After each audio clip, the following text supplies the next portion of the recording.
Okay, I speak in Korean. Yeah, okay, test it. It's okay, good.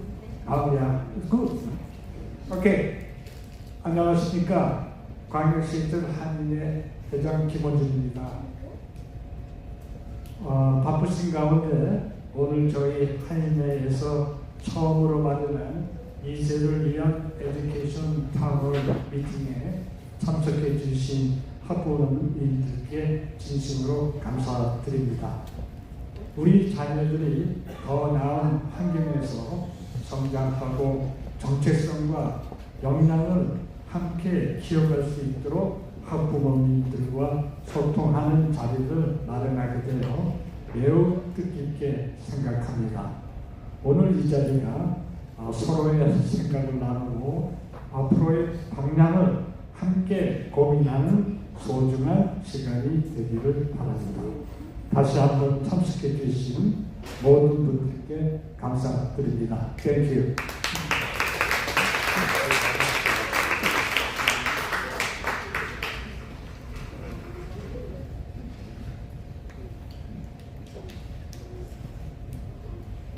We are honored to now welcome the Consul General of the Republic of Korea, Seo Eun-ji, to share some special remarks.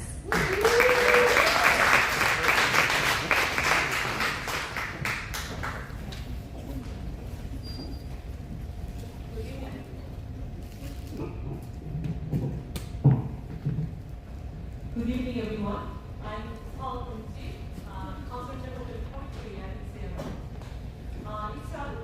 It's very pleased to be here today to join the first ever education common meeting. First of all, I'd like to send my sincere appreciation to the Greater Sierra Leone Association, Dean and Sam-Si, the chair, and also all the board directors and the volunteers for hosting this kind of very meaningful occasion today.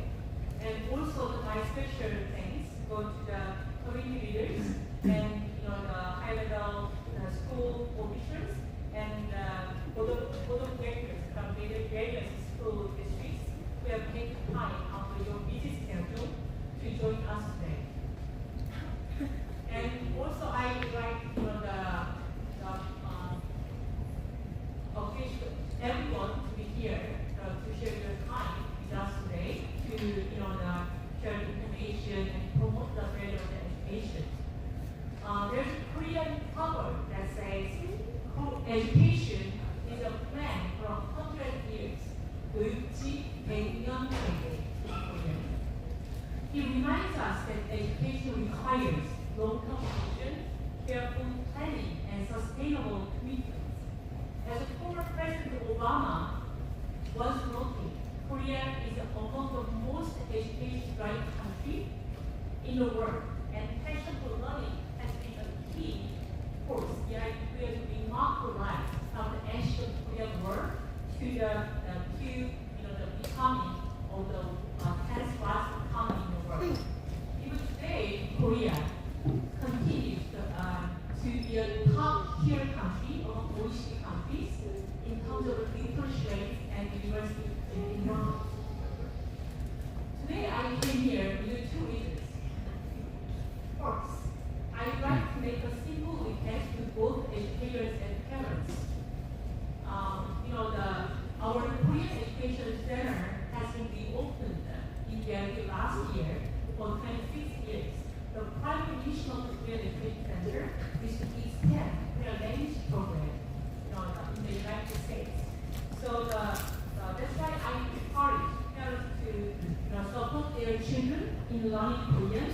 And I ask our education leaders to actively consider adopting Korean language program in your school district. Why Korean and why now? Not simply because culture is gaining global recognition. You don't need to perpetually sing along in the world to every Korean needs. The practical reason is that now Korea becomes the top, the top country in foreign investment in the United States. For the last few years, Korea invested more than $100 billion and we hired 470,000, the employees in this country. And these jobs offered average salaries exceeding more than $100,000, among the highest paid by any foreign investors. In other words, learning Korean is not just about the appreciating culture. It's about expanding your opportunities. It is about positioning yourself for greater access to meaningful and high-quality careers. The second reason is that sharing the chance to pursue higher education in Korea at a relatively low cost, often in English, while on a globally recognized degrees. The Study in Korea Expo. The next week, the Korean education culture will host an expo of the Study in Korea at the University of Washington, where representatives from leading Korean universities will introduce programs for international students. Korea is a global leader in industries such as semiconductors, shipbuilding, biotechnology, and AI. So the opportunity to study in Korea is a unique and valuable advantage, especially for Korean American students. Finally, as Nelson Mandela once said, education is the most powerful weapon which you can use to change the world. So I really hope today's gathering not only will enforce your pride in being part of the Korean community, as well as a member of the society as a whole, but also becomes a meaningful turning point, especially for the students here, as you shape your future. Thank you very much. 감사합니다.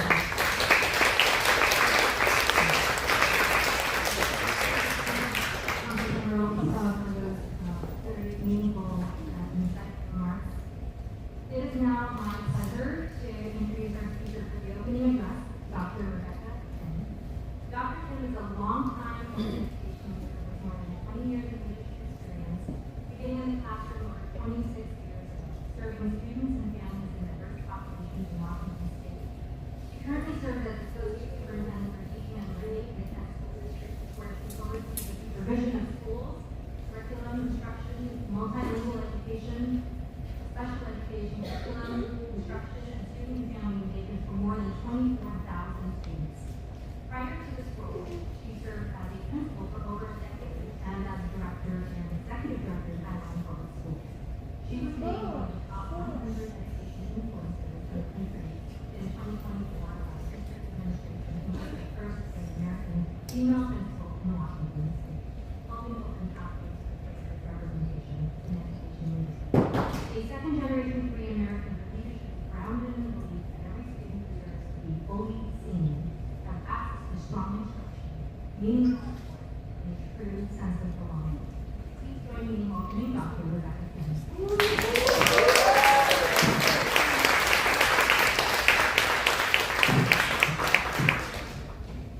Can you hear me okay? Okay, well, thank you so much for that great introduction. I am so honored to be here in this space. Thank you so much to the association for holding this first so important education forum. It is a long time coming that we are in this space together. So thank you to our community members, our families, our students, and those of you who are here to just begin this dialogue. This should not feel like a one-off. It should be a dialogue that we are beginning and thinking about how we can go deeper. So I'm just going to share a little bit about my personal story, how that has bridged into my core values around education. And then I want to do some framing as we will go deeper during the panel discussion with my esteemed colleagues that are here today. So I'm going to start by sharing the journey of my parents who happen to be here. My parents immigrated to the United States in the Midwest in the early 70s. Many of you may have similar stories. They came with my sister, who was 1 year old at the time, and later gave birth to me and my other sister. Both of my parents were college educated, but did not have the English language. and access to jobs and access to learning were far different in the 70s than they are today in 2026. So that being said, my dad worked really hard with color jobs to make sure that our family would be provided.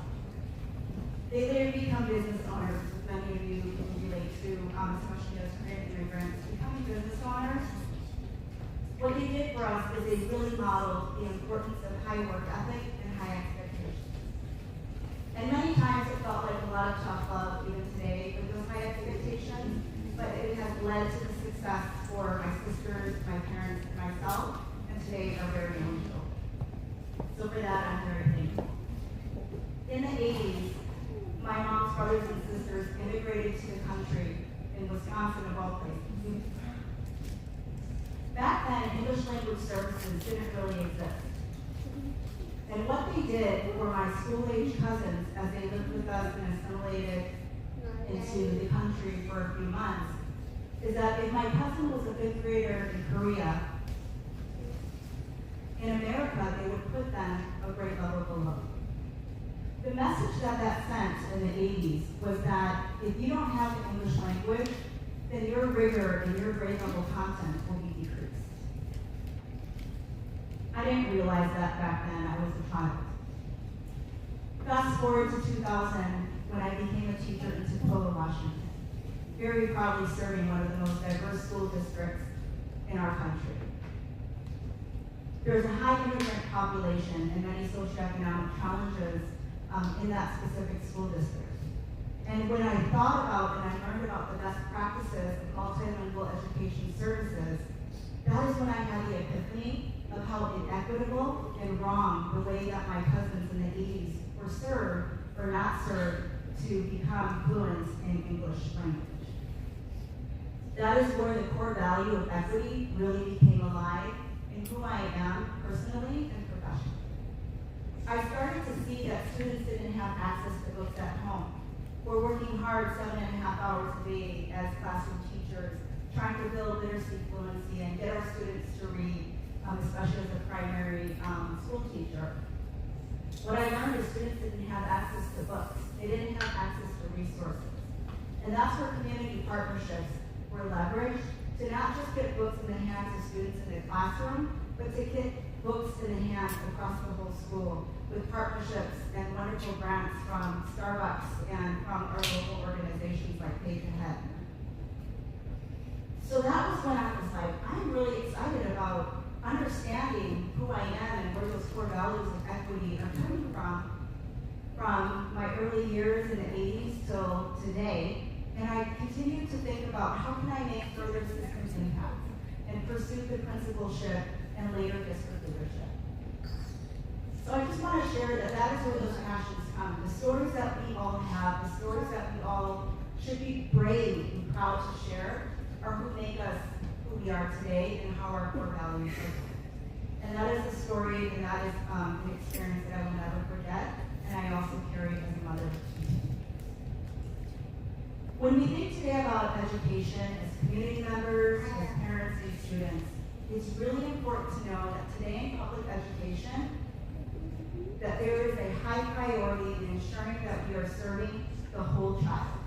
Yes, academic achievement is important, but now more than ever today, mental health, social emotional development, the social skills, those are integral. If students' core conditions are not being met, if there's a harassment, intimidation, bullying happening, we need to ensure that those conditions are in place, that we're following up with parents when they say those conditions aren't in place. Because academic achievement may not be hitting beyond the ceiling because those basic needs and those conditions are not being met for our students. So when you hear things like multi-tiered systems of support, MTSS, if you're in a classroom or you're engaging with the community, what we're saying is that students all may need something different. But it is not just about the academic achievement, it's about making us strong, viable citizens prepared for high school and beyond in the future that we choose. When we think about students and their aspirations, we know it's competitive out there, especially for students who aspire to four-year colleges.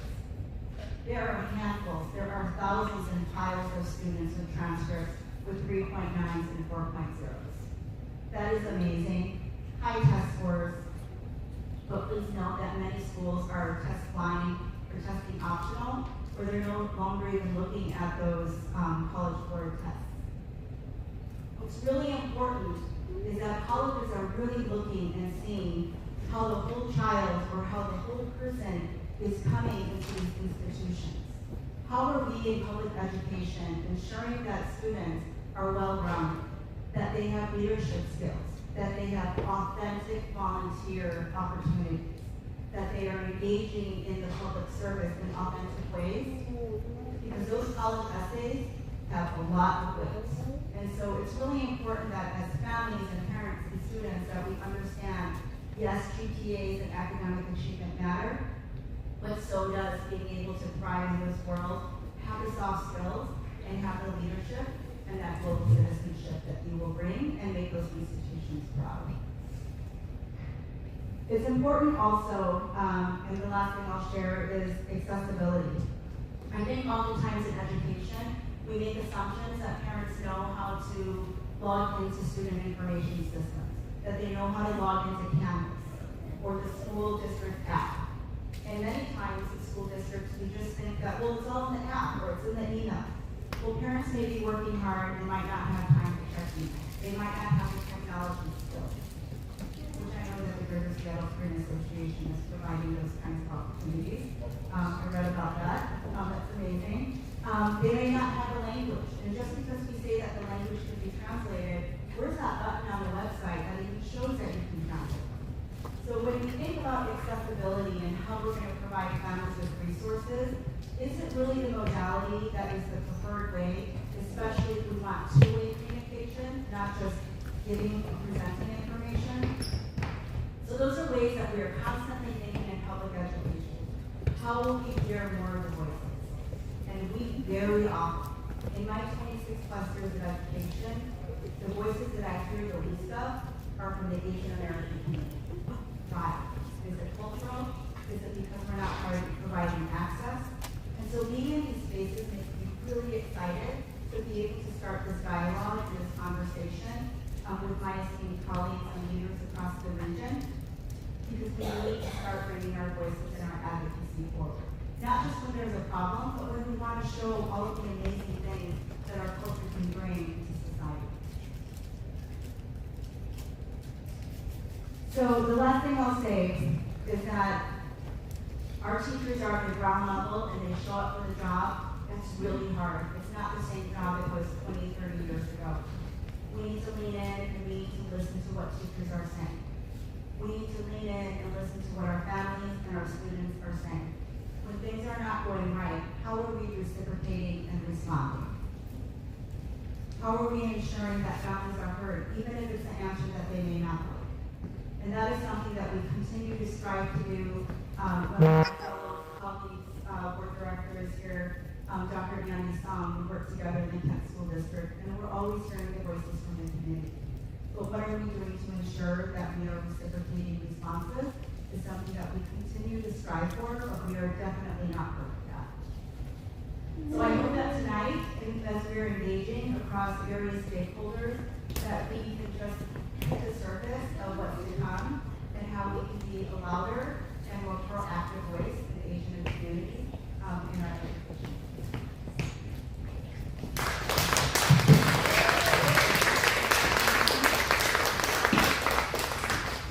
So much, Dr. Kim, for sharing your personal story and for those very inspiring remarks. Next, we are honored to hear directly from students in our community. They're going to be sharing their experiences and perspectives navigating our school system. So I'd like to welcome up here our student speakers.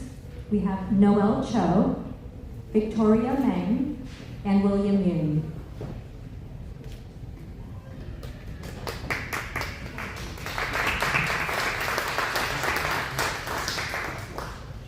Hi, my name is Noel Cho, and I'm currently a freshman at Newport High School. High school is a time and place where students explore their interests. It's a place where they take new classes, build good habits, learn life skills, and meet lifelong friends. This year, I've made new connections, learned to advocate for my learning, and have gained a family through all my extracurricular activities. Ever since I was little, I always wanted an older sister. Unfortunately, I am the older sister to 2 siblings. Fortunately, I've been blessed with 4 high school homies who have looked out for me and supported me throughout freshman year. I couldn't have made it through this year without them. They're my loudest cheerleaders when I'm on the court or when I'm running 12 laps around the track. I'm so grateful to have their support, and I think everyone should have an UNDE in their life. As high school students explore their interests, it would be helpful to have a one-on-one mentorship program to offer insight and guidance for high school students. Using a network of high school alumni and community members in different industries to form one-on-one partnerships with students, a mentorship program can expand opportunities for students to explore their interests early. Mentors can offer career guidance and hands-on experiences. For example, if a student was interested in the medical field, he, she, or they could be paired with a doctor, like a forensic pathologist. Students could shadow them at work and learn how bodies could tell stories about medical diseases through autopsies, and students can learn about human anatomy. Or future mathematicians can be paired with an actuary to learn about risk assessment for businesses or physicists with one of the local aerospace companies. Students can partner with businesses, professionals, entrepreneurial mentors to discuss ideas and carry out product research. School districts are uniquely positioned to help coordinate a network of community and professional mentors. A high school mentorship program could support the curiosity of students through exploration beyond the classroom and help set up their students for success. Thank you.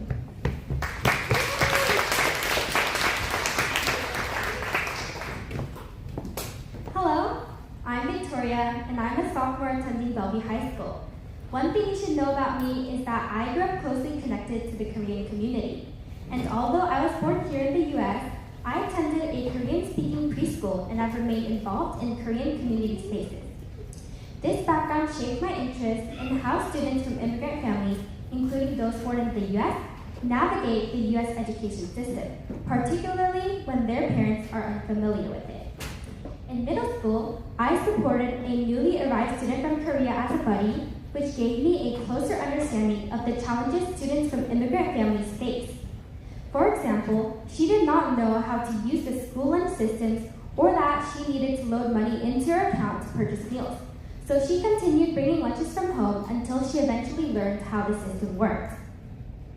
In high school, I've seen similar patterns in more complex situations, such as the college application process, where some students feel overwhelmed navigating a system that is unfamiliar not only to them, but also to their parents, especially when language barriers make it difficult to seek help from counselors or teachers. However, these challenges are not limited to newly arrived students. Many students who are born and raised in the US face similar barriers when their parents are unfamiliar with the education system, whether due to language gaps or limited experience with secondary or higher education. In these cases, students are often left to navigate critical academic decisions on their own without clear guidance or support. This lack of accessible, clearly communicated information about academic pathways and resources is a critical issue that leaves many students at a significant disadvantage. I hope that through this education town hall, we can better understand the real barriers immigrant families experience, including language gaps and the sense of distance from the school system. I also hope that by sharing these perspectives, educators and community leaders can listen more closely and work towards more supportive and inclusive systems for these students and families. Additionally, I hope this can be an opportunity for students and families from immigrant backgrounds to better understand what support and resources are available to them. Thank you so much.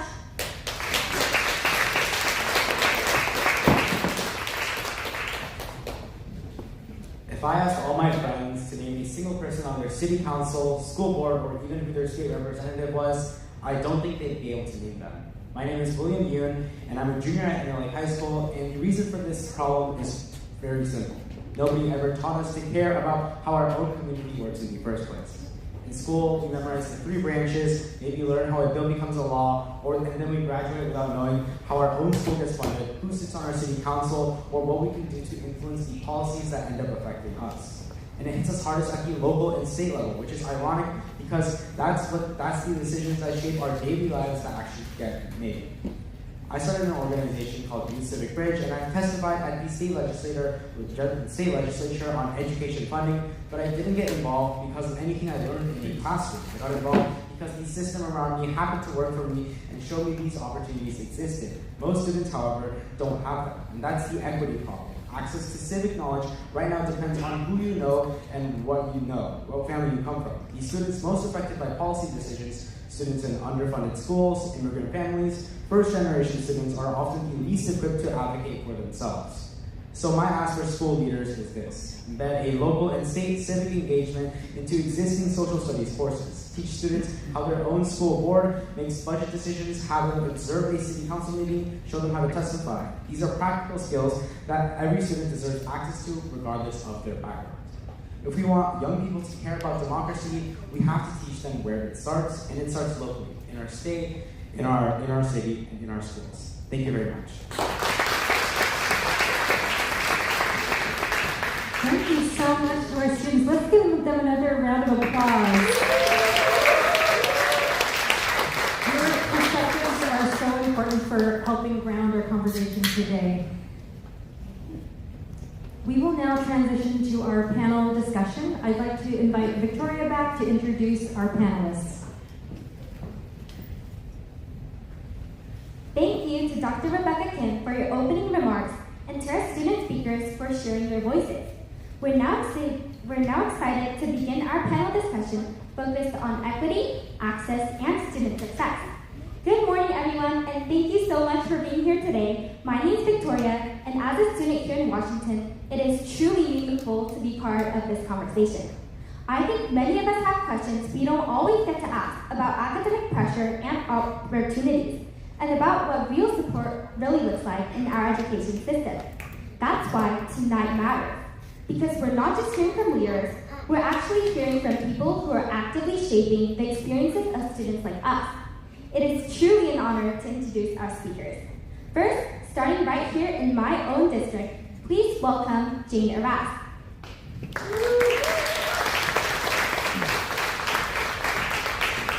The Bellevue School District Board Director.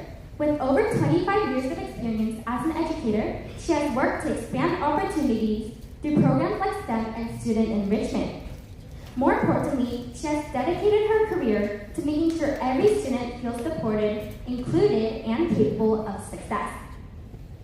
Next, please welcome Dr. Susie Askew.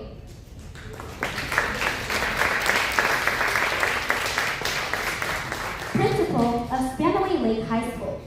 As the daughter of a Korean immigrant and a first-generation college graduate, her journey reflects the experiences of many families in our community. She has served as a teacher, assistant principal, and university instructor, and currently contributes to district decision-making through curriculum and instructional leadership teams. Her leadership is grounded in equity and in making sure opportunity is never limited by background.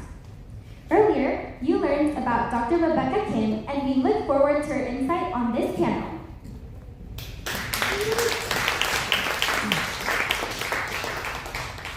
We are also honored to have Dr. Andy Song,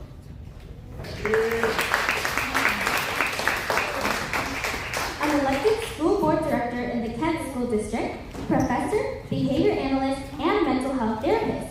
His work focuses on something that is very essential to students, yet often goes unspoken, which is mental health. By advocating for culturally responsive care, especially for immigrant and underserved communities, he reminds us that student success is not just academic, but also emotional and personal. And finally, please welcome Vivian Song. The Seattle School Board Director. With a background in finance, data, and technology, she brings a strong focus on accountability and outcomes. At the same time, her decades of work supporting children and immigrant families reflect a deep commitment to ensuring every student feels a true sense of belonging. Each of our speakers brings not only experience, but a genuine commitment to understanding students and improving the systems that shape our lives.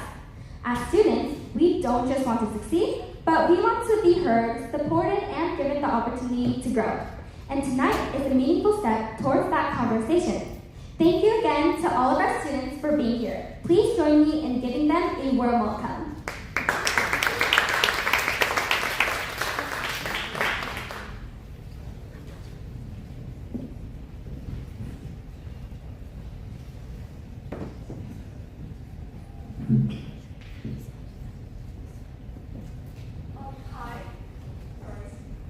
Hi, my name is Jane Lee. I'm a ninth grader currently at Bellevue High School.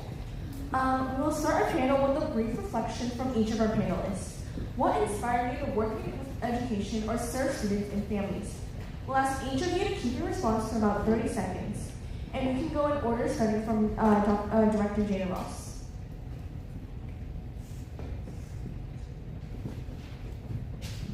Good evening, my name is Jane Aris. 30 seconds is not a whole lot of time, so I'll get straight to where I started. I was born in Korea and moved here when I was about 8.5, and experiencing both the Korean education system and the US system. I'm one of those people who like to think about the systems and the bigger picture and realize the complexities and also implications and how a system could have an impact on a person's life, and realize that it's really a great space to have a positive impact in our larger community. So that's where I started. I wanted to have our community to be stronger, healthier, and also have access. And that was the beginning of my journey. I got my degrees in education, in special education, and I wanted to be the best teacher I could possibly to address all the different needs, from the typical classroom to special ed to highly capable, you name it. I wanted that tool, so I went for it. But at the same time, I wanted to make sure that the system changes. And long story short, that's the reason why I'm here on the school board. Thanks.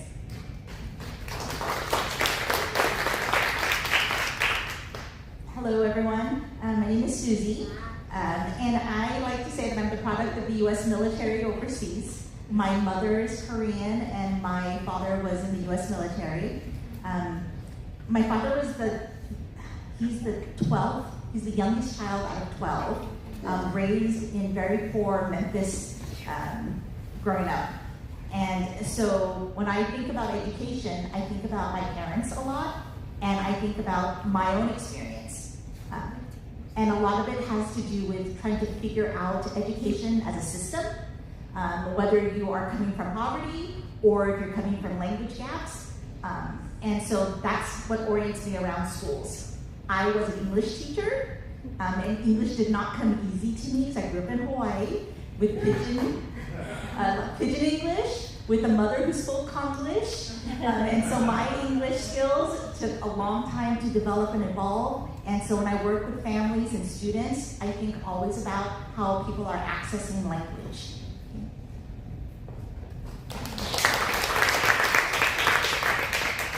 So I won't repeat what you already heard, but I actually wanted to be a news reporter. Can you see it? I wanted to do broadcast journalism. I interned at TV stations and wrote for University of Washington's daily newspaper. And my dad would say, "You really love kids. You should look into education."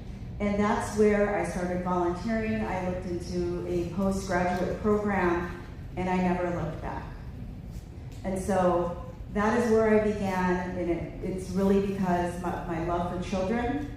On a personal and professional level, I am a mama bear, and what I want for my own kids is what I want for everybody's kids.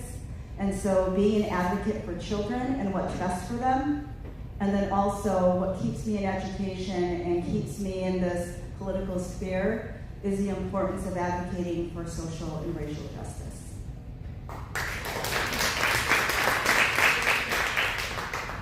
Hi, my name is Andy, and I guess what got me into running for school board was most of my career I worked in mental health. As of recent, before starting my own behavioral health company, I worked over at Seattle Children's. I was the first behavior analyst to be hired at the hospital, where my role was to create an inpatient psychiatric program for kids with both dually diagnosed developmental disabilities and mental health. One of the overlapping conditions that I recognized as I also took on the role of case management was there was a lack of accessibility for students who were managing and fighting and working through their mental health while also trying to balance their education. And I think for me, the turning point was recognizing with a lot of these students was not that they didn't have the capabilities, but then that there was a lack of accessibility. And so I looked into the community to see what the resources looked like and what were the potential barriers that were preventing a lot of these students from accessing core educational services. One of the things in research that we can turn to is with higher quality education coincides with higher quality of mental health. And so in order to serve the entire student, I investigated further and took my first step into entering, I guess, public office in a way where I felt if I was not invited to the table, then I would bring my own chair to the table. And so that's how I barged my way in, and this is where I sit today, where I advocate heavily on special education, inclusion, and looking at how we can further dismantle the barriers that currently exist in these systems, where we try to force most of the community to fit into these molds that were created for students who did not look like them.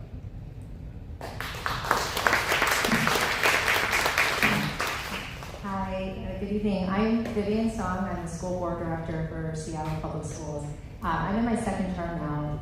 In 2021, I decided to run for school board because at the time we were just emerging from the COVID-19 pandemic, and we were trying to make a decision as a district about when to return students to in-person learning. And they did a survey, and I learned that a lot of our Asian American students were actually very scared about coming back to in-person learning because they were worried about being bullied and blamed for the pandemic. And I looked around and I was kind of surprised, given a community as diverse as Seattle, that there were no elected East Asian leaders in Seattle, not on our school board, not on our city council. So I decided to put my hat in the ring.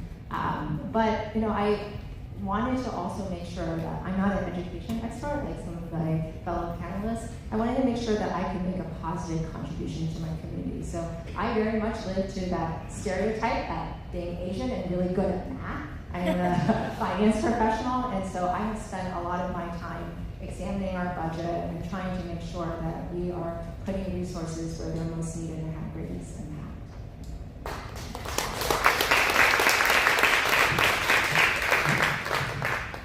I think we heard some amazing responses from our panelists as to why they want to go into education. Thank you so much. Moving on to our first question, which is about student well-being. Many students experience high levels of stress and burnout, especially around academics and expectations. From both a mental health and school system perspective, how are schools addressing student well-being in meaningful and culturally responsive ways? Or are there any programs that schools are implementing that have more to come? We'll begin with Dr. Amy Song. Yeah, so this is a topic that is very, very near to me, especially when it comes to the mental health and well-being and overall physical health of our students. One of the things that we fail to recognize when we consider mental health, and what does mental health mean for students who come from communities that look like ours? One is stigma. We are constantly bombarded with a conflicting narrative between our first, second, and third generation immigrant households, and understanding the nuances and differences within the narratives that surround mental health. And so from the school perspective, one thing that I really try to critically analyze and try to communicate with any leader who has influence, power, or the ability to create sustainable programs to address mental health is the line that we've heard consistently tonight, and also just throughout many other venues, is the word equity. Equity is this pathway where we feel like everybody deserves accessibility in ways to be able to access these resources. However, one takeaway that I'm hoping people have is considering equity under whose lens. Equity from my perspective might look different from the perspective of equity and equal access to resources and services for somebody who has a different lived experience. And that's one of the areas and core tenets of equity that I feel goes overlooked within our system. And once we can start addressing those, I think then we can get to the core root causes of what's exacerbating the current mental health crises within our school systems.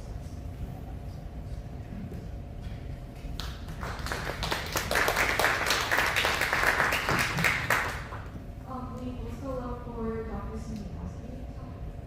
Thank you.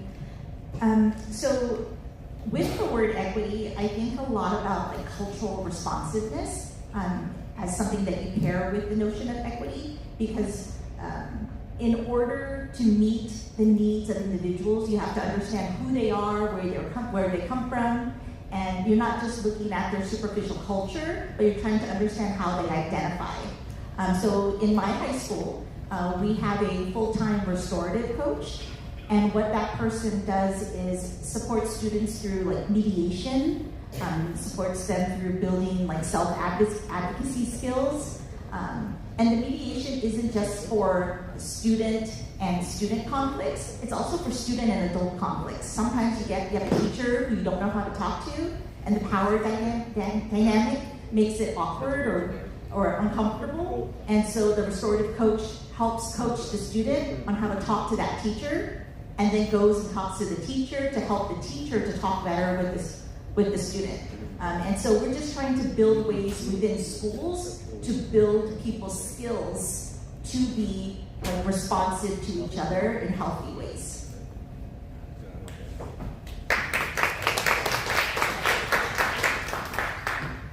Next, we love if Dr.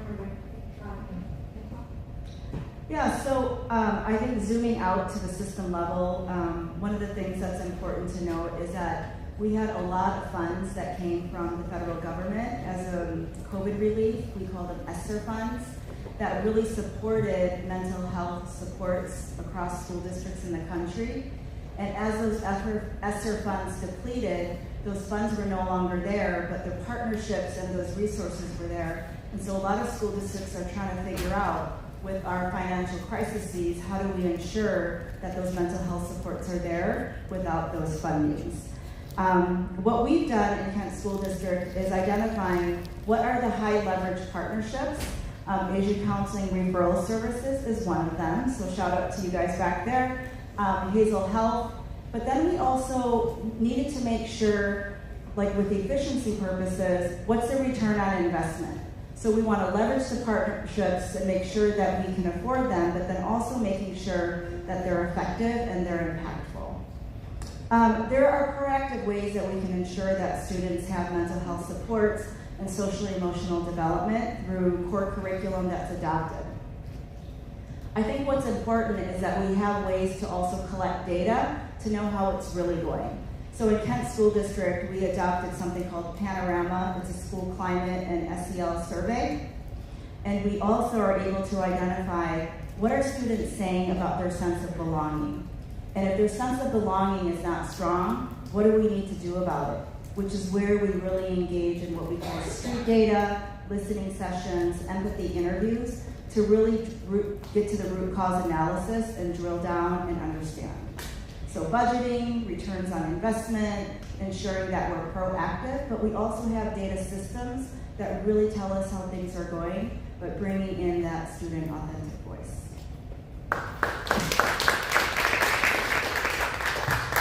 For those responses about mental health, let's move on to another line.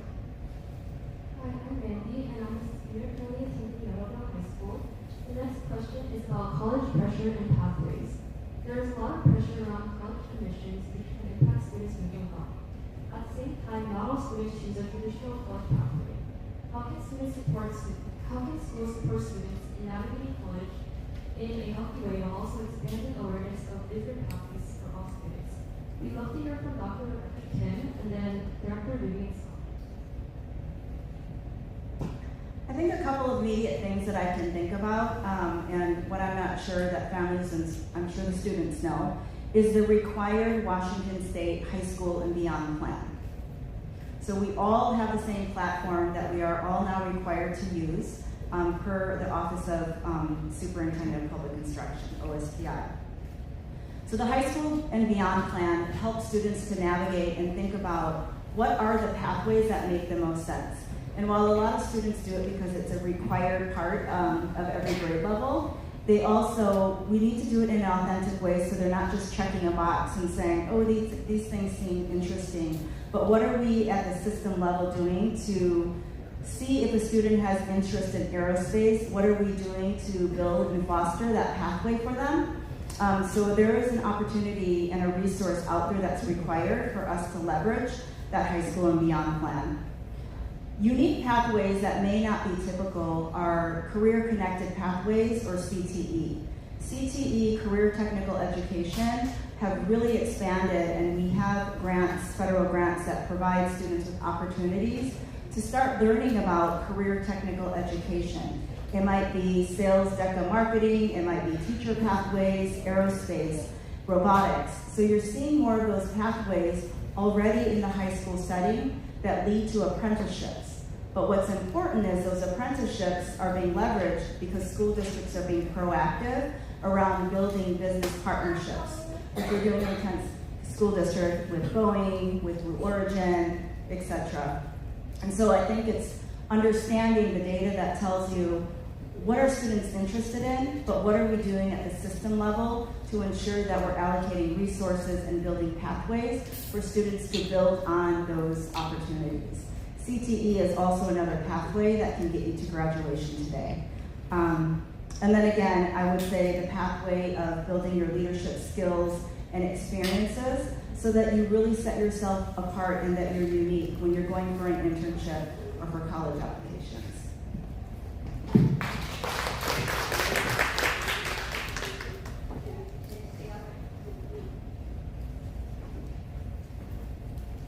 So while statewide, I think funding for K-12 has been kind of held steady or declined, one area of tremendous investment on the state level is in our skill centers that are located throughout the state.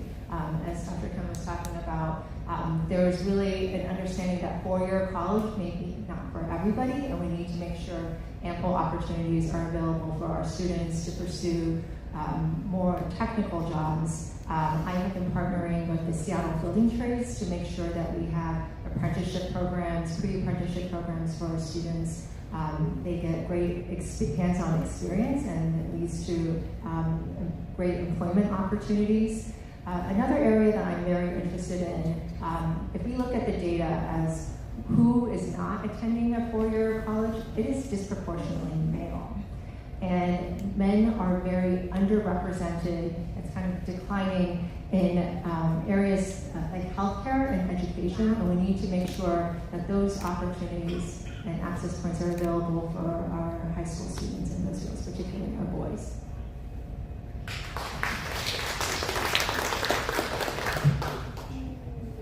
For responses, our next question is about belonging. Some students feel that clubs, leadership roles, or student groups can be hard to access or not always welcoming. How can schools create more inclusive and welcoming environments for all students, including those who may need additional support so that everyone feels they belong? We'd love to hear from Director Jane or Ross and then Dr. Susie Aston. That's a $1 million question. Schools are, it's a safe place for kids to practice the skills that they need for life. Not just academics, they don't go just for content, they go to practice. And so we have to let them experience the ups and downs of what it is to be a person. But to do that, we also need to create a safe environment, safe space to do that, which means it has to go from top down, which means mission, vision, values, all of those things have to align.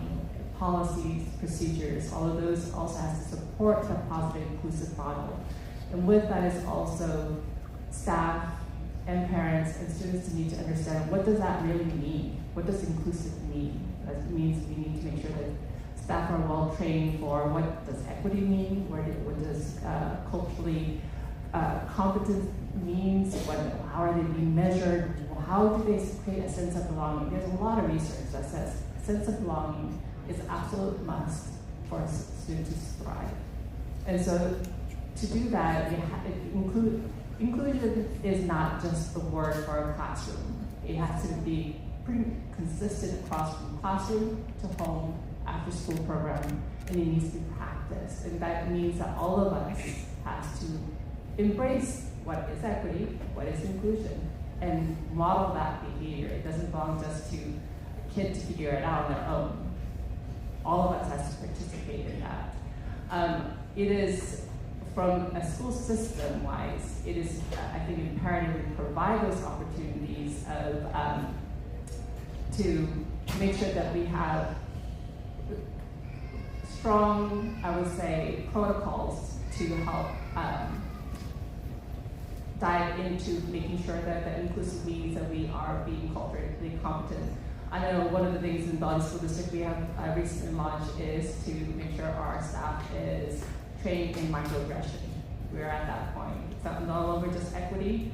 Okay, well, how are you going to break down those barriers? How are you going to make sure that you're being really thoughtful about not saying or doing things that will harm a child? And I think that goes across, it leads into extracurricular activities and so on.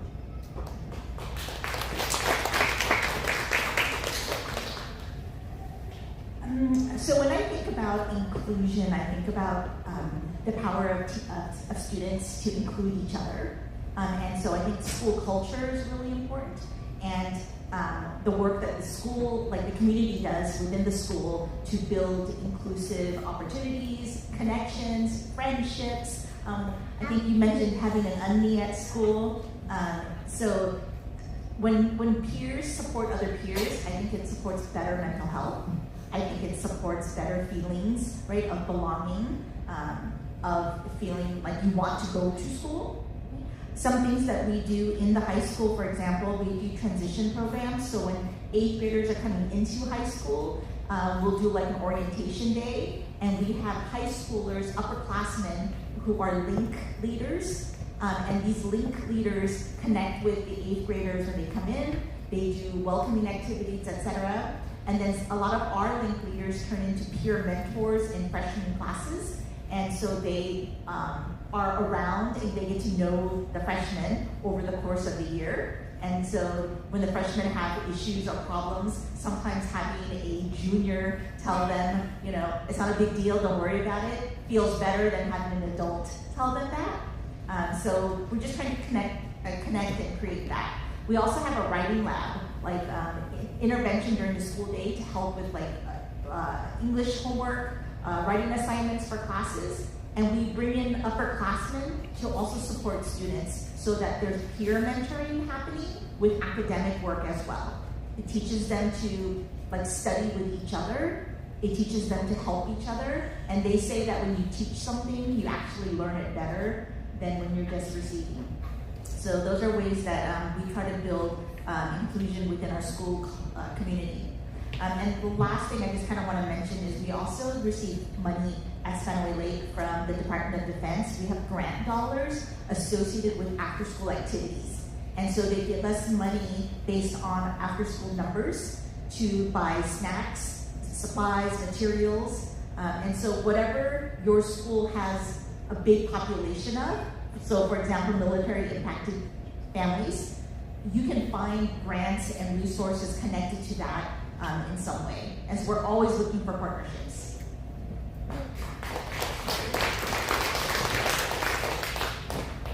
It's actually the perfect transition into my fourth question, which is about mentorship and ongoing support.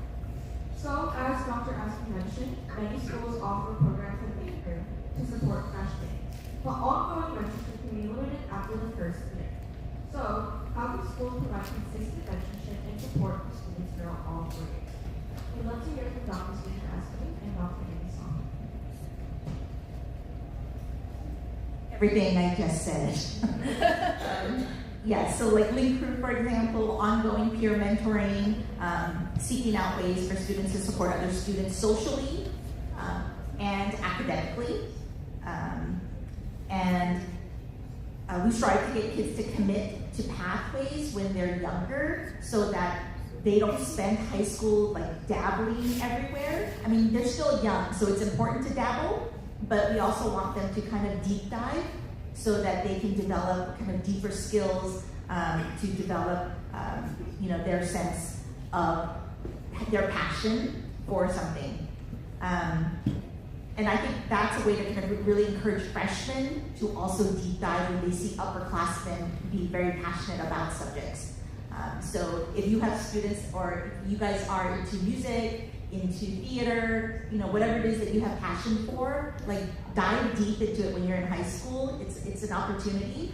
And sometimes when you get older, time gets too busy and you don't get to deep dive as much. So find your passion and enjoy it.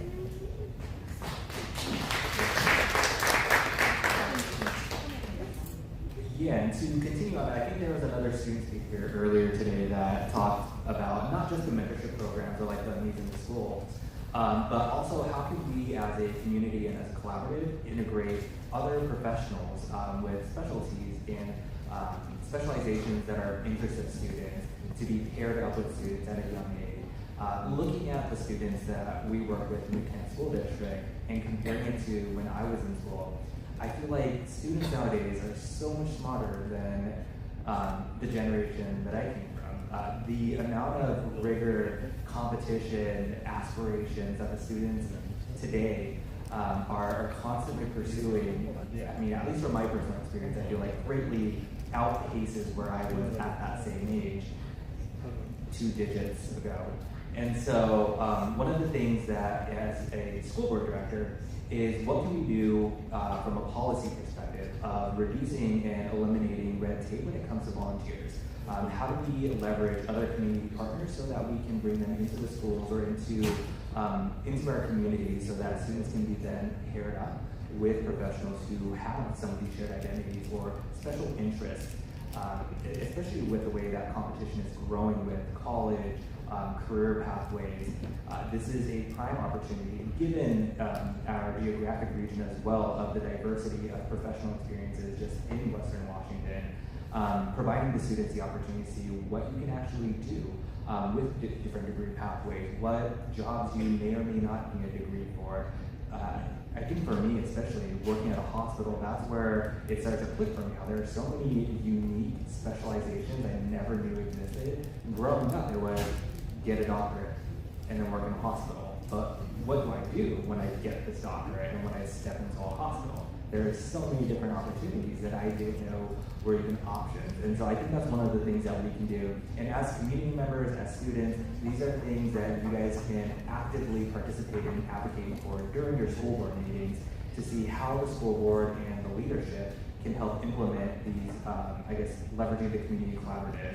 And then also going into the mentorship, I think it's very important and critical for student development to be able to pair with and build a relationship from somebody else who has a shared identity, who might be able to give you a level of insight from a space of understanding, as opposed to somebody like an adult. One thing that I noticed within our education system, being an adult now, is we still fall into this trap of trying to set the future for our current generation students based off of our past. And we fail to recognize that the students are not facing the same challenges, the same dreams, and the same outcomes or barriers that I did when I was in school. And so through mentorship, I think this is another way that we can help bridge that gap in understanding. And so hopefully these are things that various school districts will continuously implement. And again, I urge families, community students, attend your board meetings, share this information, and allow the board to have an opportunity to see how they can integrate these types of programs and accessible resources into school policy.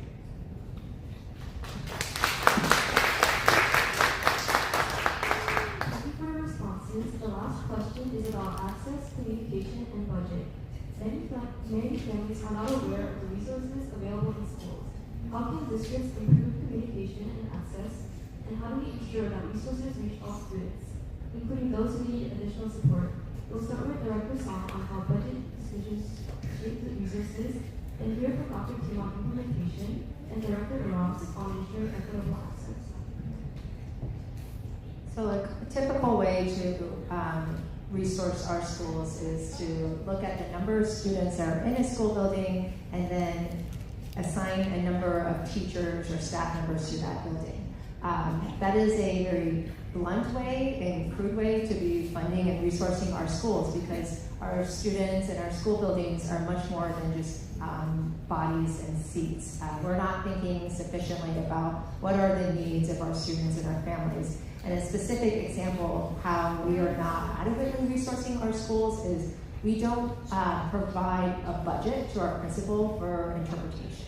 And so when they're writing email communications or newsletters, they have to figure out how they can get that interpreted on their own on very limited financial resources. And if they're having a community meeting with the PTA needs to come up with its own money to pay for interpretation. So I would like for us to come up with a smarter way that better matches student needs when it comes to figuring out how to fund schools.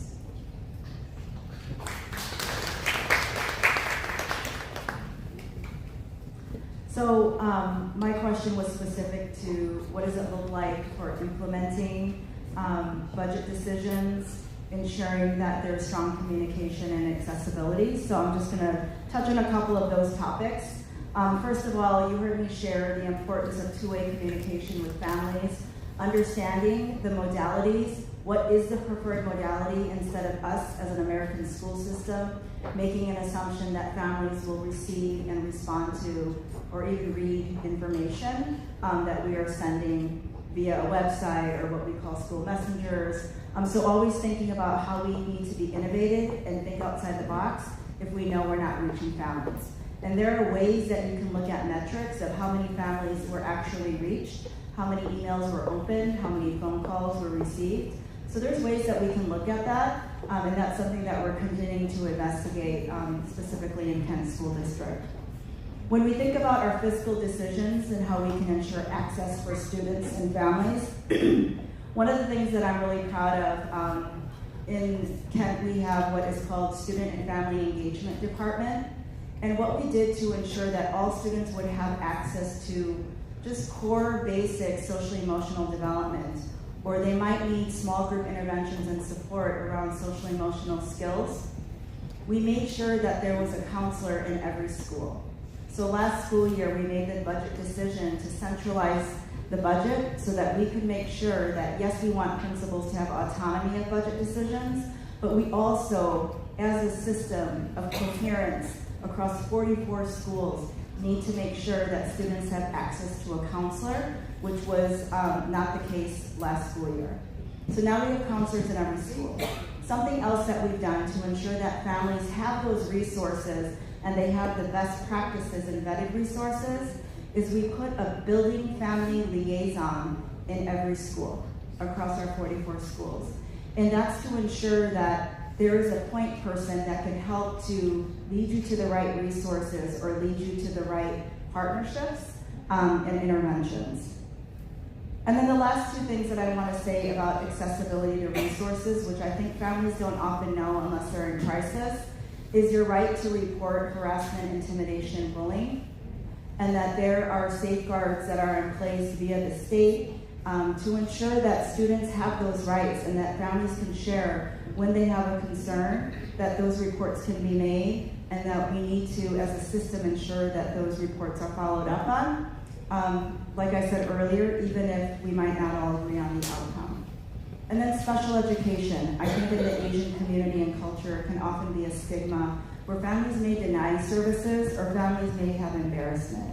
Special education is prevalent, and the disabilities can be from speech services, occupational therapy, social emotional, and then of course academics.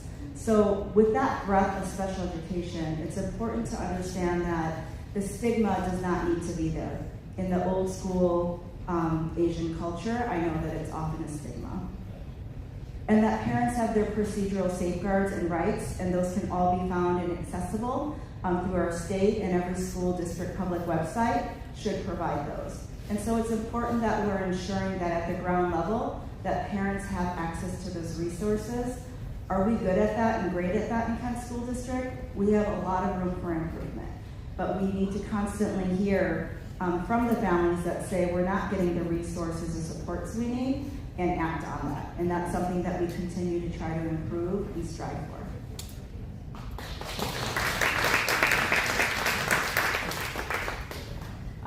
Equity is, I would say, dear to my heart, so there's a lot to be said about this one.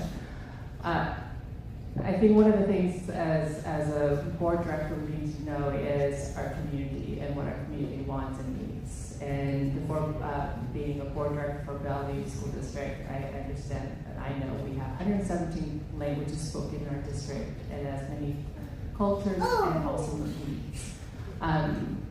To address the complexity of our district, we have to be willing to be flexible and spend time and energy doing the empathy interviews and really reaching out to our district. I think one of the things that I'm really proud that we have moved towards and have done is to do, when we have to make some significant decision as a board, we incorporate our community's voice. If you're part of the Bellevue, I'm hoping you showed up to one of our many listening sessions when we had like consolidation challenges or financial challenges. During those times, depending on the schools, we also offer language or translation services so that we can make sure that we are hearing from you. I know our school district also provide apps so that we can communicate families in their home language, so you don't wait till it's too late to actually understand what's happening in the classroom or what's happening in the school building. I believe every school building has access to an app so they can communicate with the diverse community that there is. One of the things that we have launched last year, which we're really proud of, I know there's someone here in the district who's been working on this with me for the last 20 some odd years.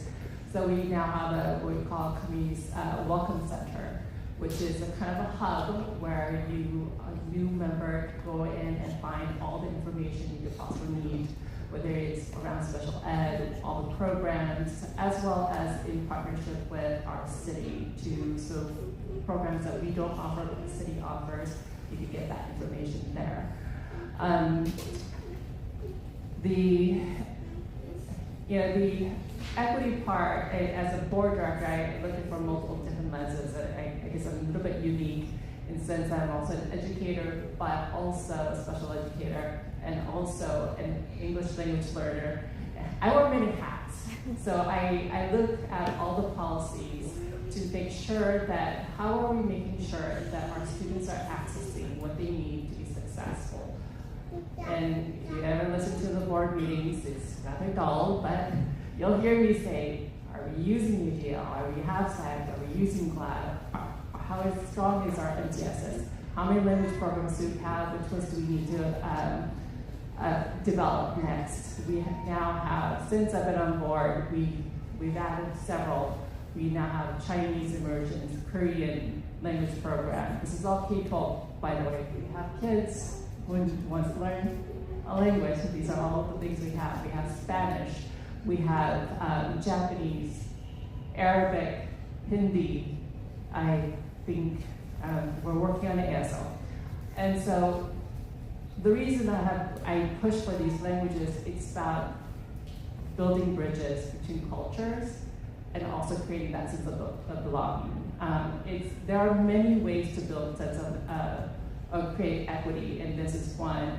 There is no one magic tool, but you have to put a lot of different layers in to make sure that equity is truly existent in the full system from beginning to the end.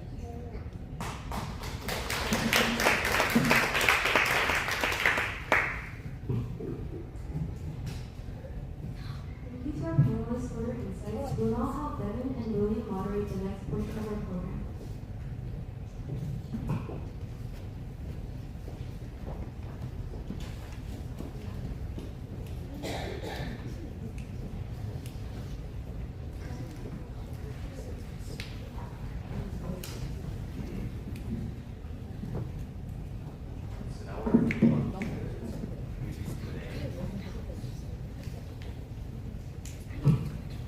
Now we're moving on to the community Q&A.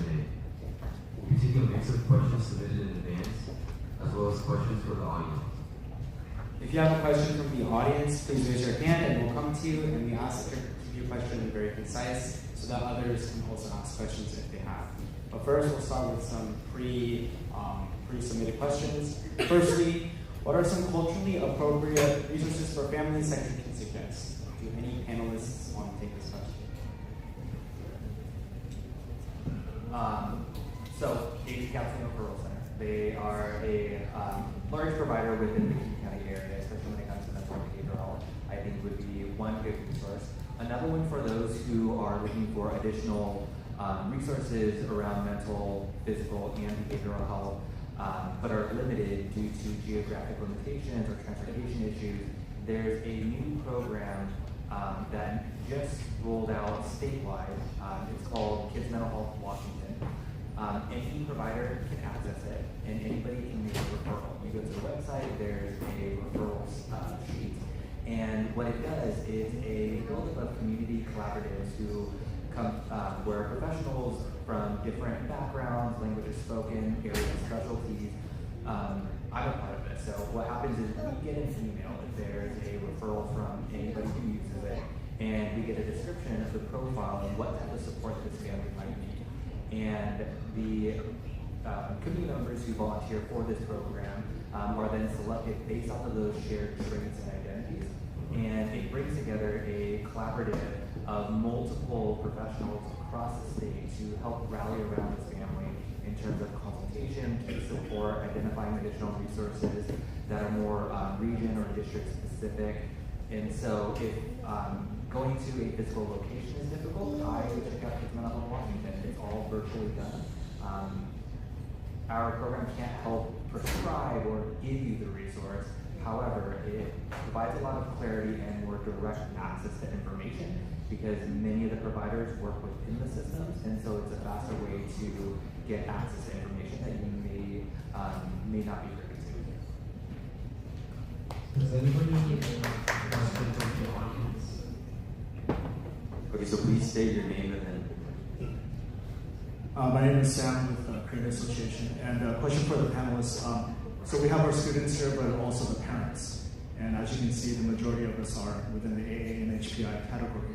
And so having said that, I think, Jane, you alluded to this earlier, but with our Asian parents, there's typically going to be less involvement. So how do we change that? What are the ways and what are the channels and the pipelines where more of the AA and HPI parents can be more involved with their students' education?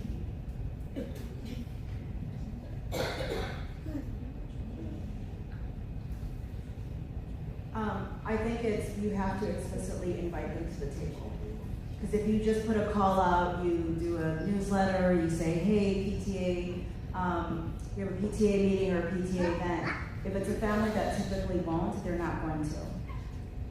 They need to be tapped, and you need to bring them to the table. And then their ideas and perspectives, I think, are what really expands it. I had that experience specifically with our Hispanic population, which was predominantly a community in one of the schools where I served as a principal. And it was really having to engage in ways like home visits, going to apartment complexes, but then also providing venues in ways that felt safe for families to even want to come into the American school systems. But with the Asian community, I think you have to really explicitly tap them and invite them into the conversations. And then hopefully from there you would really be able to expand it.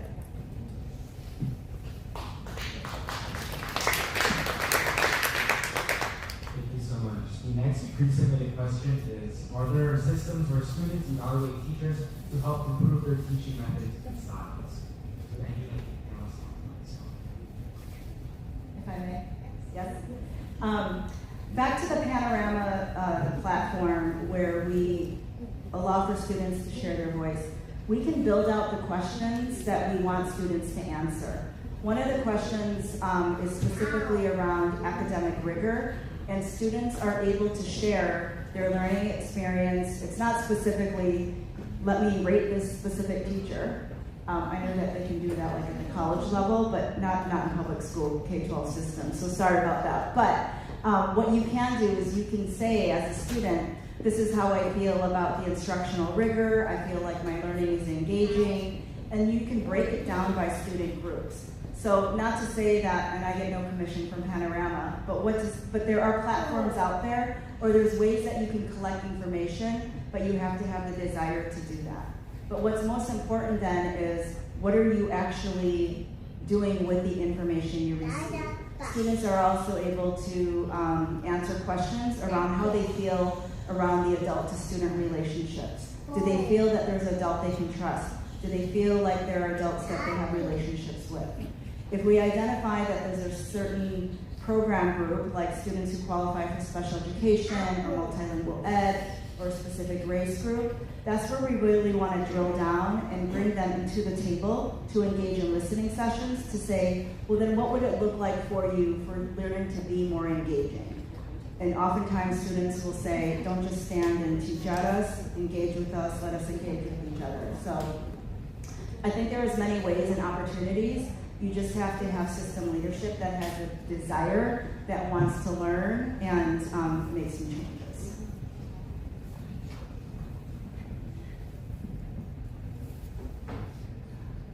I'll add to that. I would say from the school board level, one of the things that we are looking at, and I know some school districts have done it, is to actually put in a policy about grading. There's public education is a little bit complex because there's unions involved, and so there's a negotiation of what we can or cannot do to make sure that it's not just a lot of work, but it's a balance of work, and that will allow students to thrive as well as for our staff. That said, grading in public system, it can be a little bit complicated when you have a large school district. One building may practice one way, another building may practice another. One classroom in the same building could be doing one thing, and the next classroom doing something different. But there should be a process in place already.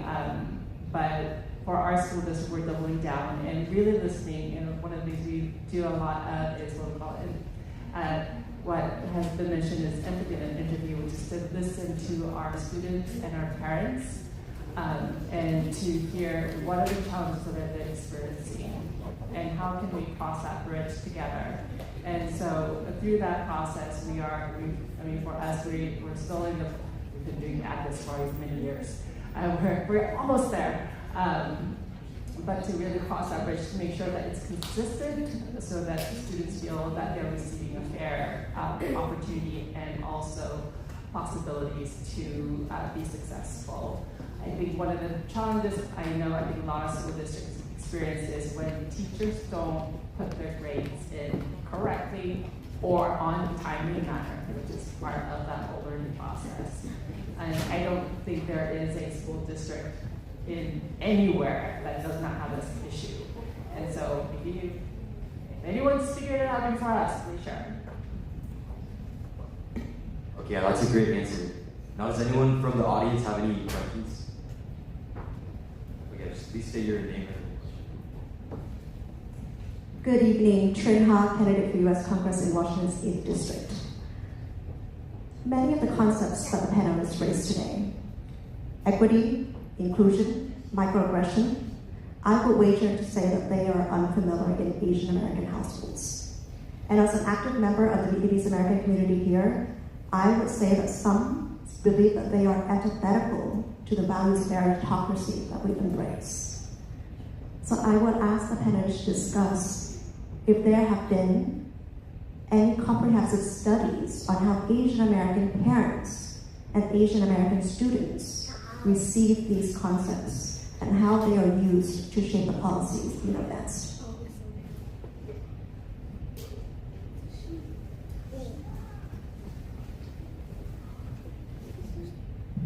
I'm going to answer this question a little bit more personally. As an American raised Asian American, as an Asian raised in America, my cultural values are so shaped by American culture. And then my mother, who's raised in Korea, has such Korean cultural values. And even though she's in America now, she's become kind of a mix of American and Korean. But deep down, it is very Korean.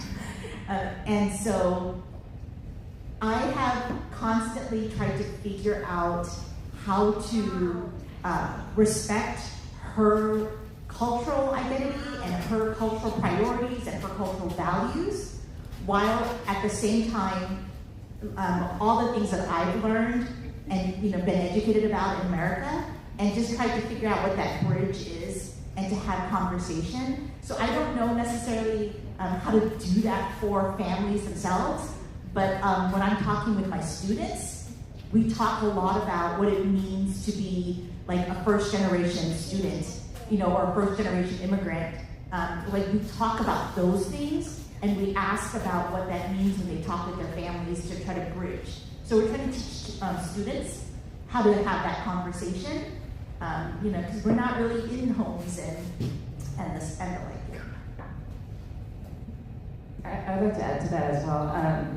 As a first-generation older child coming here, and living in or raised in a white family, I bridged an interesting life of white and Korean, and I would say I am very Korean with a layer of white.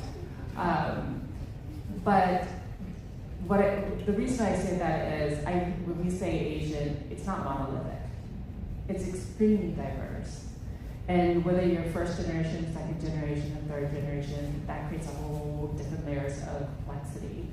And I would say I have 3 children. My oldest is 29. The conversations I have with my 29-year-old versus the conversations I have with my 21-year-old is very different. And with each generation, and technology, it creates complications. And so I don't think, so if you're willing to do that research, go for it. But I think it would be very hard to do one study on our AA and HDI community because it's so complicated. There's so much layers of greatness and need.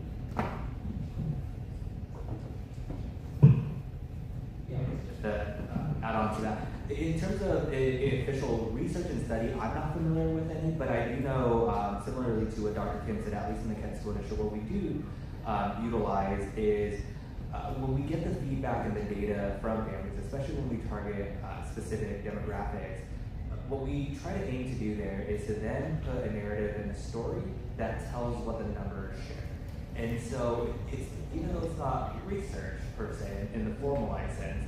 We do our best to try to utilize that data and look beyond the numbers to see what are people trying to tell us, and then how do we use that information to then continuously scaffold and improve our next outreach efforts. Thank you so much for those answers. One more question. How is the district ensure grading accountability when clerical errors occur on the teacher's end? We've seen instances where submitted work is lost or group projects are stalled by one student's non-submission, leaving you responsible student with no grade for months despite following all rules. What is the protocol for resolving these delays and making a sustainable timeframe so that the student's GPA isn't unfairly penalized by administrators or peer? As the person in a school building and as a principal, I get the emails and I get the phone calls. I recommend you always start with the teacher. You notify the teacher and say, hey, something's wrong with my grade. Can you please fix it? If they are unresponsive or they are not communicating with you, then you go to the next level and you go to the administrator. Or actually, you even go to a counselor. And from there, you go to an administrator. So usually it's just contact the teacher, contact a counselor or administrator, or go straight to an administrator, and we help and assist in getting those grades fixed. I think a 2-week window is more than fair, so never let anything go beyond 2 weeks. And if you by chance catch something a month or 2 months later and you're like, what happened? So you can still email, you can still call, you can still say, I wasn't tracking, but I see it now. Can you help me? And if they don't communicate with you, you go to the next level. So just use the hierarchy, and a good school that's responsive to families and people, you will find someone that will help you. We're getting short on time, but I think what's important for families is get access to Canvas and see when a student's assignment might be missing or maybe delayed, because then as parents, you can also advocate. Look at the syllabi or the syllabus that's on Canvas or that comes with paper, because those grading practices and policies will be there. But you also need to know that teacher bargaining units or the teacher contract doesn't always require a teacher to have to submit a grade by this, in between, but there's always that deadline date. So you might not see that final real-time grade at the same time. And so there's sometimes some of those guidelines that might get in the way of being able to see that real time, but then also parents access your Canvas. It is a great tool. I used it with my daughter when she had senioritis, and I could see every assignment that still needed to be turned in. It's a great way to be able to make sure that students are doing what they should do, but then as parents, you can go advocate at the school level. If at the lowest level, in the classroom it's not working, we can say, we know this is the district grading policy. We know that this is what the expectation is, and then as parents, if you're equipped with those resources, you can hold them accountable. And I just want to add, if you don't know anything about the grades, or how it functions or how it runs, don't worry. Make an appointment, sit with your child, have your child talk to the teacher in front of you, and you ask your child questions and make them translate, and they can figure it out. Okay, yeah, great answers. Now, are there any other unanswered questions in the audience? Come on. All right, then.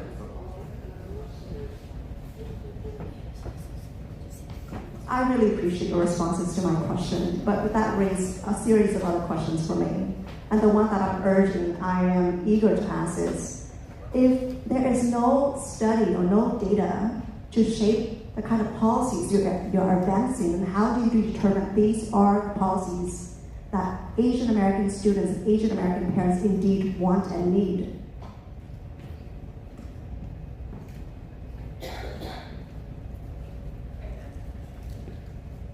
Okay, I can answer that question. For Bellevue, one of the things I push really hard is student agency, student voice, and student empowerment.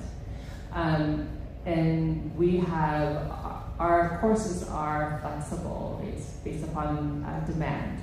So when our students ask for certain courses, we look into it and see do we have enough students that could fill the classroom.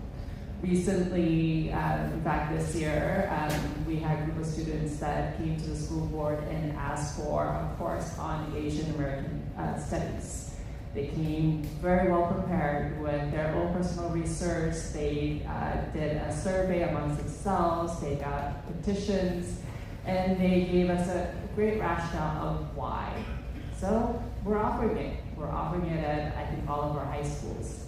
In previous years, we also had African American Studies pushed forward because our students asked for it. We have Chinese courses offering because our students asked for it. We are intentionally trying to lead and change with the ask of our students and their wants and their needs. The reality is this: our world is changing at a very fast pace, and we are a very small global society. In order to prepare them for the global society, we need to make sure that they're tooled in the best possible ways. And who knows more than they do? We don't know what tomorrow's going to be like. We really don't. AI is changing education in a pace that no one can even figure out what kind of jobs can be there. So we have to be intentional and listen closely, not just to the experts, but also our students, because the way they are plugged in globally is way more than you or I. The amount of information that they know about the global news and its impact on them is way more than we were at that age. So it's imperative that we listen to them. With that, now we begin the Q&A session. Please welcome Chris James.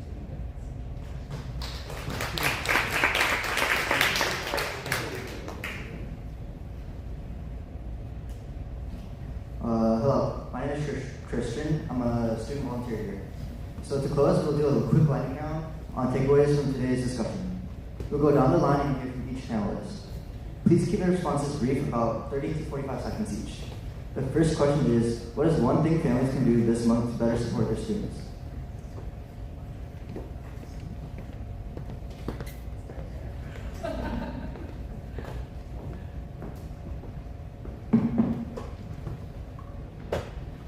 I think checking to make sure your child is sleeping enough. What I'm hearing a lot from our educators are students are not showing up for school, or they're showing up too late, or they're asleep in class. So just kind of make sure that your student has proper sleep hygiene. Turning down the phone a couple of hours before bedtime, making sure that they have a quiet, dark room to sleep in. I would say one thing that I see areas where we see less involvement are spaces outside of the schools. What do extracurriculars look like? What are some other community-based resources, activities, and exercises that you guys are also involved in?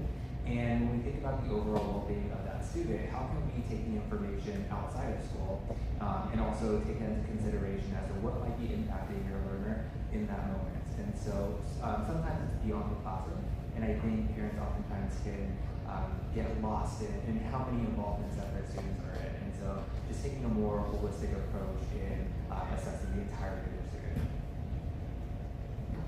Dr. Song said exactly what I would have said, probably better. So I'm going to pass this one on.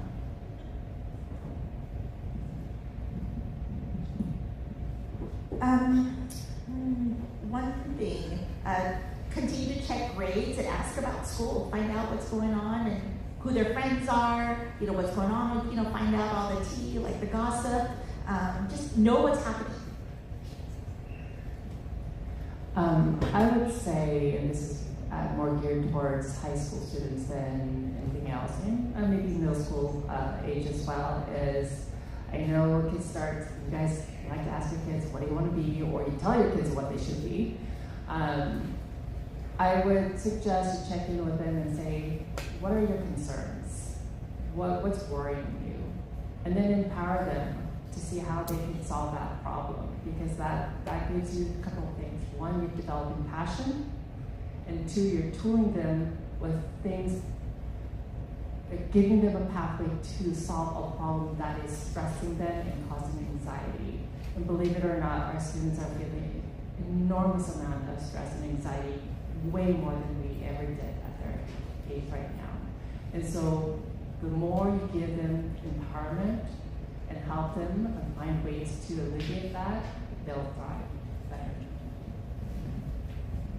Thank you so much. So the second question is, what is one simple way students can take care of their mental health?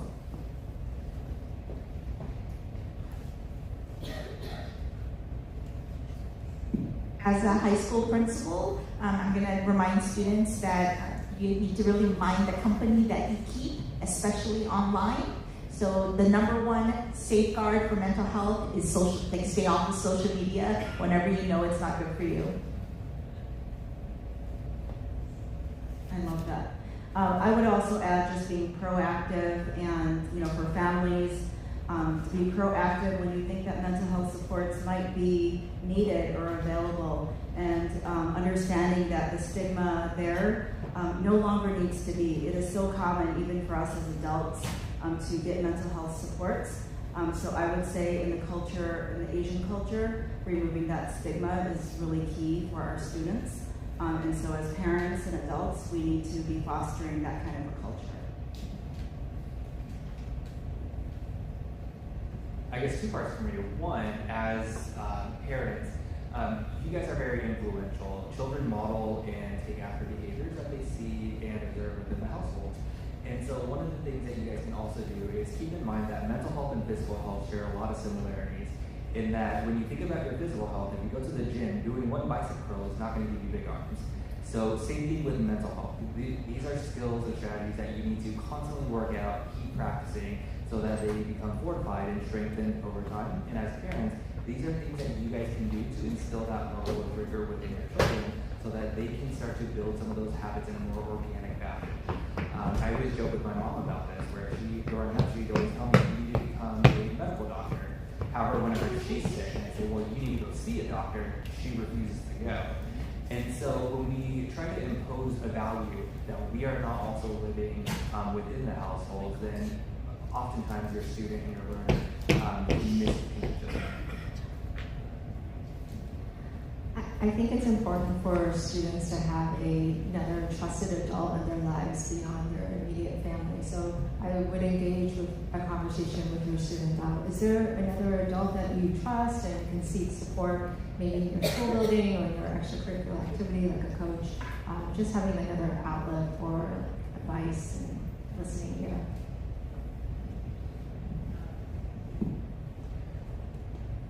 I would say for mental health, unless you're a mental health specialist, it's hard to figure out what that really means. And I think within the Asian community, and I'm saying this after I say the Asian community is not monolithic, we don't talk about mental health easily. I think so it is important for us to do ourselves some justice by doing a little bit of research, go online, use AI. Believe it or not, my husband used it recently for my daughter. Whatever you need, talk to a friend, get those tools that you need to support your kids. The reality is, I think I mentioned this earlier, the importance of being trauma-informed practice. That it's one of the things I think all those schools needed to really work on after COVID. And believe it or not, we still need to work on it. It takes an average of 5 years to really come out of trauma. That is with real hard work towards alleviating that. So if you think about that, we're in the fifth year after COVID now? I lost count. Anyway, the point is, it takes effort, and when a person is in trauma, you don't know it.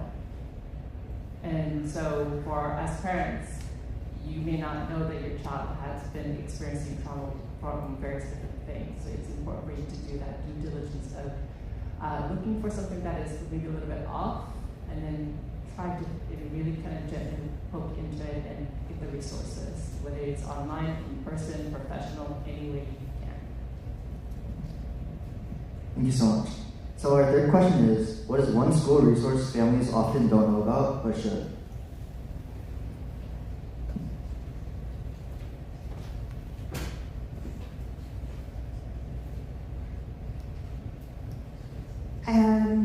Just a reminder that a lot of schools have college career counselors too, not just their academic counselor. So utilize them for filling out FAFSA, financial aid, college applications, job applications, etc. I think to add to that, there's there's Washington Admission Guarantee Program, WAGAP, and when you see something like about WAGAP and you're like, what is this? Who wants my kids' data? Students can be automatically entered into Washington State colleges if they meet a certain threshold of a GPA. So it's resources like that. I would also add the Office of Superintendent of Public Instruction has all of your rights as parents and your safeguards, and so that is a great resource. And oftentimes it's the OSPI guidance and the state policies and laws that govern the school board policies and procedures. Every school district has their unique school board policy that's aligned to those laws. And so knowing what those policies and procedures are give you as parents and students rights to ensure that those policies and procedures are adhered to. One that's separate by counties, so relevant to here, the ARC of King County is also a good resource. Oftentimes parents may struggle or find difficulties trying to figure out how to navigate systems. And so if you go to the ARC of King County website, you can submit a form and make a request for a parent partner. So a parent who's also gone through the system can then volunteer to help you guide you through a system that you might find that you're having difficulties with. A underutilized resource, I think, in Seattle specifically, is the Seattle Public Libraries have volunteer tutors at all the branches every week. Often they are volunteer retired teachers and are really talented and skilled at helping kids with their homework.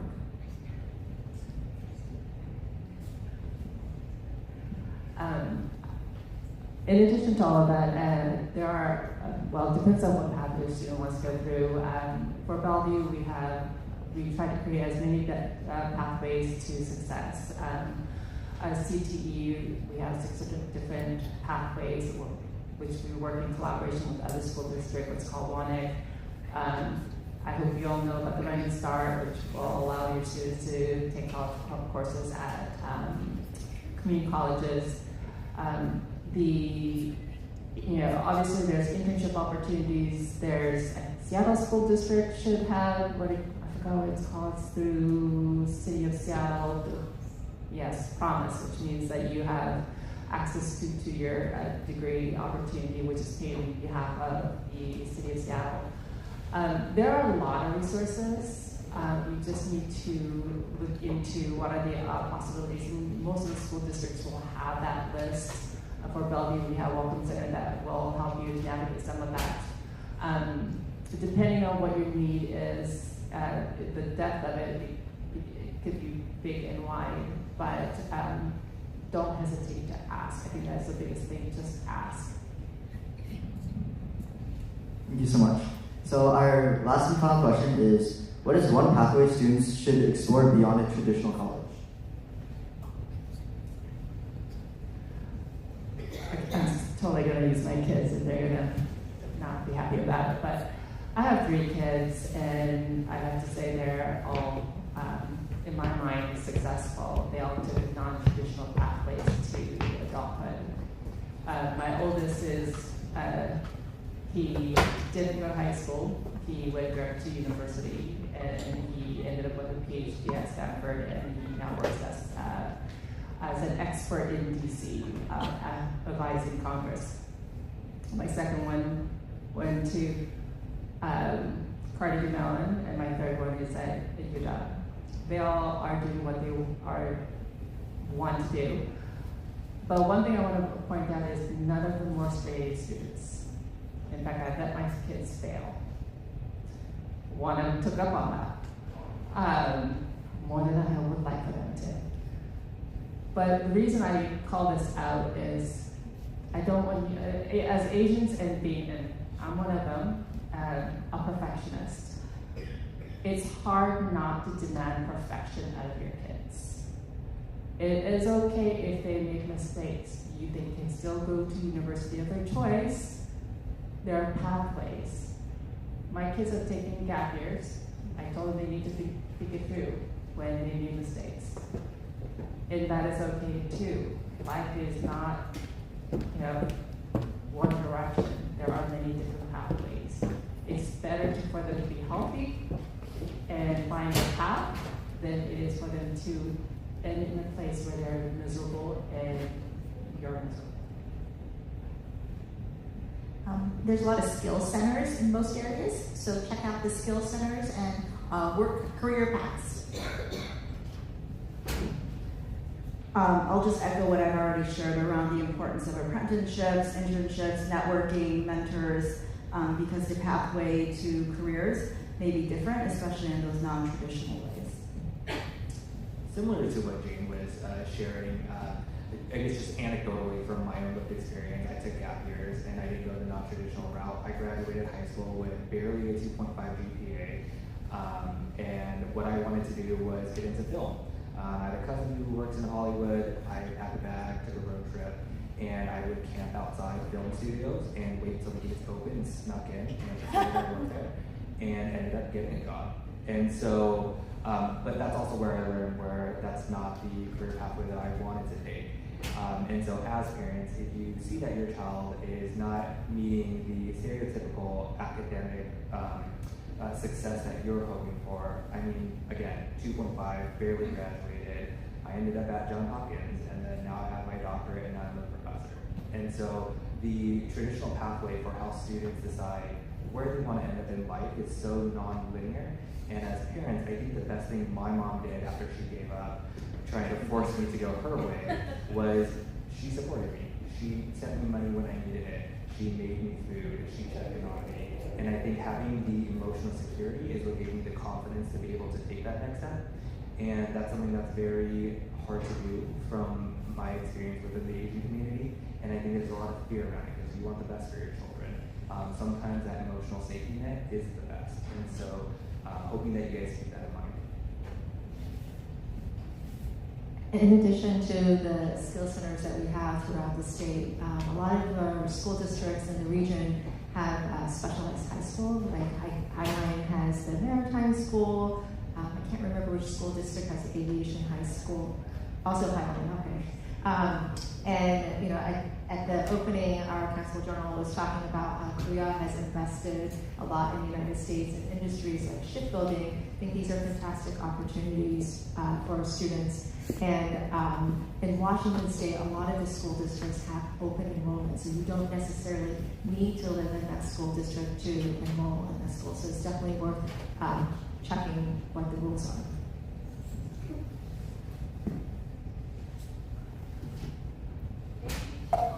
Thank you to all our panelists. Wow, let's give them a round of applause.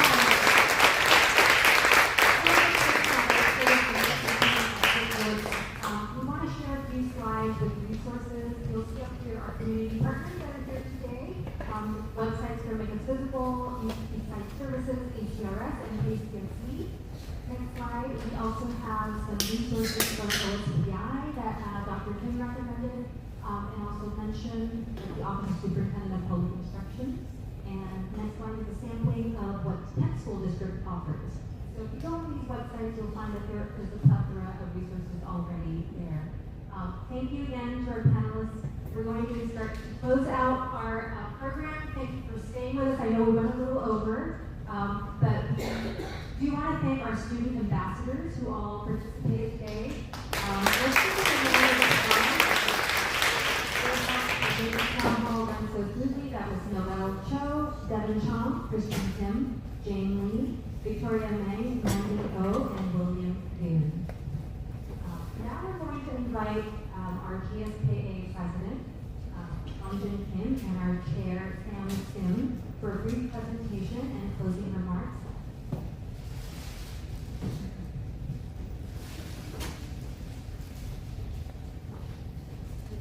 We'd like to call Mandy and Christian up. So, Greater Seattle Korean Association has awarded 2 scholarships, and 2 of our student ambassadors are here to receive this scholarship. And first, Mandy, we are presenting a certificate of scholarship, and it's presented to you in recognition of your outstanding leadership, dedication to community service, and meaningful contributions through your participation in the GSKA Youth Leadership and Service Scholarship Program. Your commitment to service and community engagement reflects the values of compassion, responsibility, and cultural pride. The Greater Seattle Korean Association proudly celebrates your achievements and looks forward to your continued success and lasting positive impact on our community. Congratulations.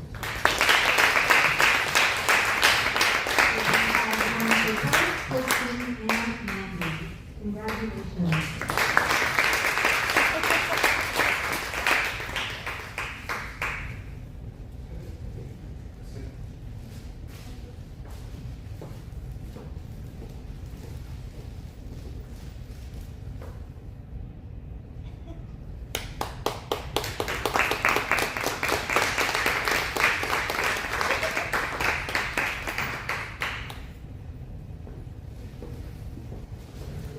Our board chair, Sam, will make a few announcements.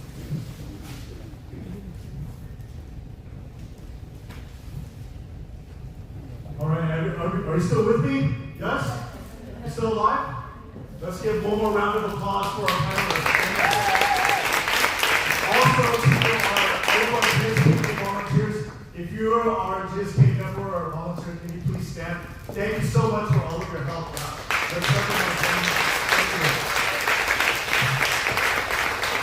Also, we want to give a huge special thanks to our MC, and she coordinated this whole event. And then Vivian, if you remember, when we talked to you last year, we're going to do an education town hall. Here we are today. We're doing it. Andy, we talked about it too. And Vivian, we talked about it too. I told you we'd do it. We're here. We're here because this is the first of many This is the first of many. You talked about coalitions and partnerships and pathways. For me, my parents, coming from first generation, always said, trust your teacher, trust your teacher. That was their culture. Just trust your the teacher. So that's what we did. Well, when did they ever really get into our lives and ask us how we're doing? To me, education starts at the home. I encourage all of you to have our parents here get involved in the lives of your children. I think Jane said it best. We can all be tiger parents. I'm guilty of that. Make sure you do your tennis, make sure you do your orchestra, make sure you do your piano, and all of this, blah, blah, blah, blah, blah, down the list. Do we even take the time to ask them, like, are you enjoying what you're doing? How's school going? Tell me about your life.